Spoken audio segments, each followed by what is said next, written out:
자, 국민이 정말 억울할 때 의지할 수 있는 기관으로서 검찰이 새롭게 자리 잡을 수 있으려면 무엇부터 바뀌어야 하는가를 좀 생각해봤으면 좋겠습니다. 자, 어떤 사람이 조직에 대한 충성을 얘기합니다. 검사로서. 검사가 조직에 대한 충성을 한다는 것은 뭘 어떻게 한다는 하는 거를 조직에 대한 충성을 한다고 하는 겁니다. 예, 그럼 질의하겠습니다. 네. 후보자님 오랜만에 뵙습니다. 예. 예, 잘 지내셨습니까? 예, 잘 지냈습니다. 여러모로 복잡하셨죠, 심사가. 예, 그렇습니다. 예. 오늘 계기로 해서 좀 정말로 국민만 바라보고 일하시던 그 헌신적인 공직자의 모습으로 다시 한번 또 봉사하실 기회가 되기를 바라는 마음으로 예. 몇 가지 여쭤보겠습니다. 그 간단하게 이건 답하실 수 있는 문제인 것 같은데요. 검찰은 대한민국 검찰은 사정기관입니까? 사정기관이라고 통칭되고 네. 있습니다. 검찰은 인권 옹호 기관입니까? 인권옹호기관 당연합니다. 그러면 검찰은 본질적으로 공소기관인 게 역사적으로 맞습니까? 수사기관인 게 맞습니까? 공소기관인 측면이 더 본질적이라고 생각합니다. 네, 그래서 그것이 전제됐을 때만 인권옹호기관이라는 말하고 연결될 수 있는 것이죠. 뭐 그렇지 않습니까? 그런 수사기관이라고 측면이 하는 게 기본적으로 가장 강력한 공권력을 행사하는 국가의 합법적 폭력인데 그거를 들어서 우리가 인권옹호기관이다 얘기하는 건 논리적 모순입니다. 그런 측면에서 이 수사에 관한 문제, 이 위험성, 그다음에 형벌에 관한 권한을 행사하는 사람들의 자세에 대해서 제가 공수처장님 인사청문회 때도 여쭤본 말씀이 있어서 비교를 위해서 또 총장님과 생각이 어떤 점에서 각고 다른지를 위해서 여쭤보는 얘기인데요.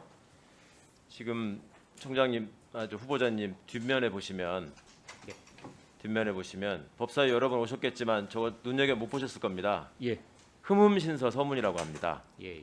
저희가 예전에 뭐 국사 공부할 때나 정약용 선생 저작 중에 흠흠신서가 있다 이렇게 얘기 그렇습니다. 듣지 않았습니까? 예. 저도 여기 와서 구체적인 내용의 흠흠의 의미에 대해서 이제 처음 새기게 됐는데요. 흠흠이 무슨 뜻인지 아십니까?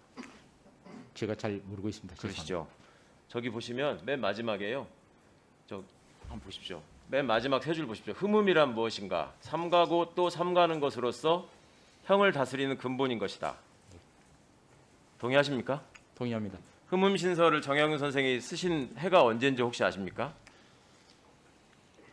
1800 네, 1800년대 초반이겠죠. 예. 정조 때니까 예. 1822년이라고 합니다. 그럼 딱 200년 전입니다. 그렇죠? 200년 전에 선조들이 말씀하시는 저 교훈에서 우리가 과연 한 발짝이라도 나가고 있는지, 그러니까 근대 형사사법 체계의 발전과 검찰 조직의 발전이라고 하는 것이 떼어서 생각할 수 없는 거 아닙니까? 예. 그렇죠? 그래서 검찰이 가장 객관적인 관청이다라고 자임하고 인권옹호기관이라고 자부하고 준사법기관이라는 명칭을 남들이 인정하지 하든 하지 않든 앞서서 내세우고 있습니다. 그렇죠? 예, 그렇습니다. 자, 그러면 200년 전 선조가 말씀하신 거하고 현실하고 얼마나 같은지 다른지 뒤로 한번 다시 봐주십시오. 사람이 천권을 대신하면서 두려워할 줄 모르고 자세히 헤아리지 아니한 채 덮어두고 모른 채 하며 살려야 할 사람은 죽이고 죽여야 할 사람은 살리고서도 태어나고도 편안할 뿐 아니라 돈에 흐려지고 여자에 미혹되어 비참함과 고통으로 울부짖는 백성의 소리를 듣고도 구제할 줄 모르니 화근이 깊어지는 것이다. 어떻습니까? 대한민국 검찰은 200년 전 저 선조께서 개탄하시던 부분에 대해서 우리가 열심히 노력해서 지금은 전혀 그렇지 않습니다. 라고 자신 있게 얘기할 수 있는 조직이라고 생각하십니까? 완벽하지는 않지만 노력하고 있다라고 말씀드릴 수 그 있습니다. 노력한 결과가 어떻습니까? 지금 모든 국민들이 검찰이야말로 가장 공정하고 객관적인 기관이고 가장 비정치적인 조직이다 라고 믿고 있습니까? 그런 부분은 좀 개혁되어야 된다고 생각하고요. 그래서 개혁 입법이 만들어지지 않았나. 그 개혁을 통해서 완성해야 될 대한민국 검찰의 모습은 앞으로 200년 후에 다시 한번 뒤를 바라보면서 우리가 얘기를 해야 되겠습니까? 빨리 완성이 돼야 되겠습니까? 지금 현재 제도 개혁해 주셨으니까요. 그걸 빨리 안착시켜서 그것이 저는 총장으로 취임하시게 되면 새 총장님의 가장 중요한 사명이라고 생각합니다. 예, 동감합니다. 이런 검찰의 취지를, 검찰 조직의 취지를 제대로 살리기 위해서는 무엇보다도 공정성, 예. 중립성 이게 가장 중요하지 않겠습니까? 예. 그리고 남한테 단죄를 하라고 묻는 사람은 스스로를 최소한 자신을 돌아보면서 내가 제일 공정했는가를 바라봐야 하는 게 기본 아니겠습니까? 네. 근데 지금 여러 위원님들께서 지적하셨지만 지식구 감싸기, 팔을 안으로 굽는다. 그리고 후보자께서도 모두의 인사 말씀에서 검찰 편의적으로 모든 걸 생각해 왔다.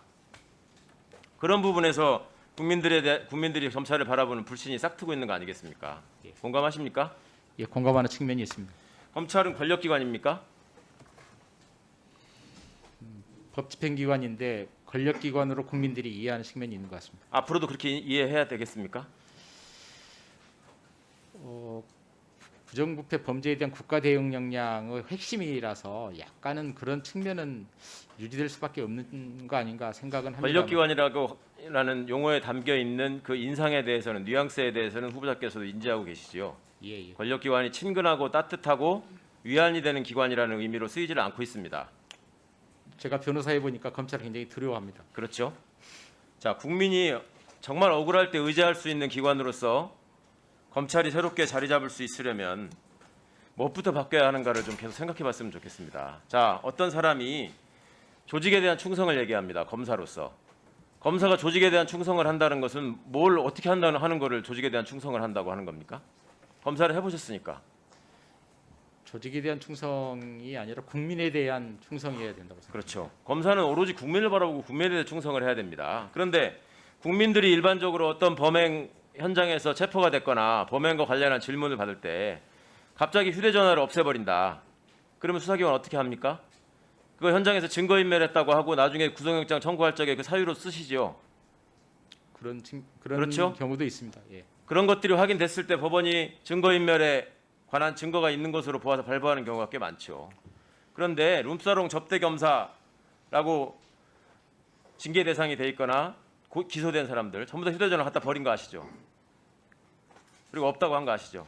그 구체적인 내용을 제가 잘 모르고 있습니다. 확인해 보십시오. 언론 보도는 언론 보도를 통해서 그렇게 나왔죠. 예? 예, 언론 보도는 본 것 예. 같습니다. 총장의 최측근이라는 자가 총장과의 통화 내역을 감추기 위해서 비밀번호를 풀지 않고 있다. 알고 계시죠? 언론 보도 정도 알고 있는데 제가 구체적인 내용은 보고받지 않았습니다.